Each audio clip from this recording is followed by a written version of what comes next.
The stunning Pertamina Mandalika International Street Circuit welcomed MotoGP through its doors for the very first time as the season's second test got underway in Racing Mad, Indonesia. It's been 25 years since the island nation has hosted a Premier Class event, but that long wait is finally over as the official Mandalika test kicked off on Friday. The morning proved something of a false start, with the red flag waving early due to track conditions, but once the clean-up operation was complete, we began to see riders spin some laps as they aimed to get to grips with the newest track on the MotoGP calendar.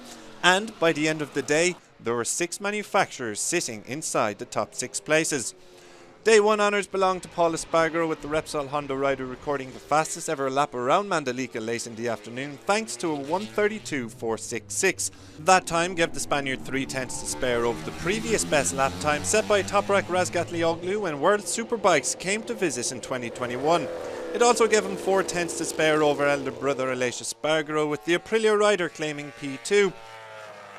It's another encouraging pre-season result for the Noale factory after Aleix finished the Sepang test with the second fastest time, while they also managed to squeeze in some bike testing trying a different chassis on the RSGP. In third is Brad Binder, with the KTM rider showing some early promise in Lombok.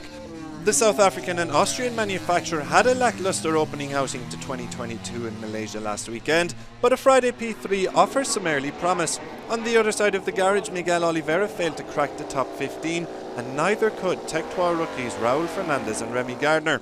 They did manage to get some testing in though, with the RC16 spotted with the big new air intake at the front of the bike. Alex Rins ensured Suzuki are represented near the top of the timesheets, and he currently sits 4th following a positive track debut. Teammate Joan Mir is in 8th, while the 2020 World Champion continued to test a carbon reinforced chassis on his second bike. Current World Champion Fabio Quartararo was the best of the Yamahas. The Frenchman completed 86 laps, the second highest amount after Johan Zarco's 96, while the Iwata factory weren't spotted testing much equipment, instead focusing on learning the ins and outs of the circuit. Completing the top 6 is Jack Miller. The factory Ducati rider sits 6 tenths off the pace and is one of only 2 GP22s in the top 10, the other being Jorge Martin. Like Yamaha, the Bologna Bullets' focus was on track time rather than new equipment, but there may be slight concerns over championship contender Pecco Bagnaglia's opening day. The Italian crashed at turn 11 and finished 3rd bottom on the timesheets.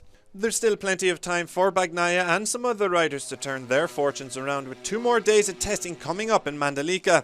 It should prove ample time for everyone to find their feet at the new Indonesian circuit, and you can stay up to date with all the action and hear from the riders themselves across the weekend on MotoGP.com.